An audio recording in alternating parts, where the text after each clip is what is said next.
Abroad, Speaker Pelosi heading to Asia amid simmering tensions with China. CNN reporting that Speaker Pelosi is expected to visit Taiwan, citing unnamed Taiwanese and US officials. Down in D.C., let's get to AMH. Annmarie, more reporting from the Liberty Times in the last 30 minutes that the Speaker of the House is expected to land in Taiwan tomorrow night.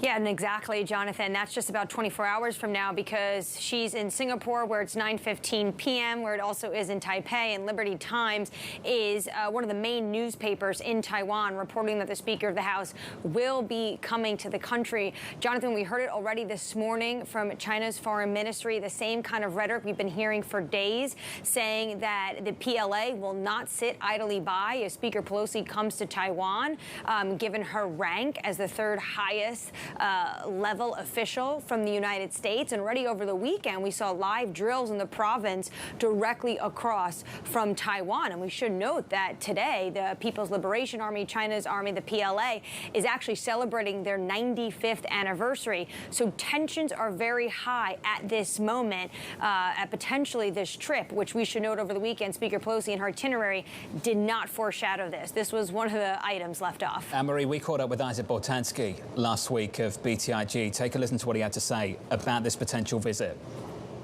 It feels incredibly difficult for her to pull back at this stage. My sense is that she's going to have to go to Taiwan. As we see geopolitical tensions continue to mount with China over Taiwan and over other issues, the most that we're going to see are these targeted, narrow set of tariff relaxations focused on consumer goods.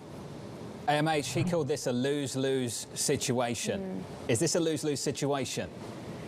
So for Beijing's side, they're talking tough rhetoric, which basically means there's a risk that there could be potentially some dramatic influence from the PLA with Speaker Pelosi's trip. What they exactly do, we do not know, but maybe some intimidation.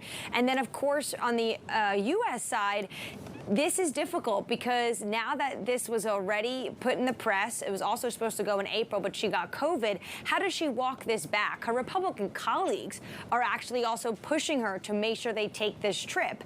So if she calls it off or the White House asks her to call it off, then the United States looks like they are not talking tough ahead to China, and we are about 100 days out from the midterm election. So for both sides, it could potentially be a lose-lose, and it is a huge risk. We should also note, while this is happening, you have delegations from China and the United States also working on the first in-person meeting for Xi Jinping and President Biden of his administration. That's getting harder and harder to sort out.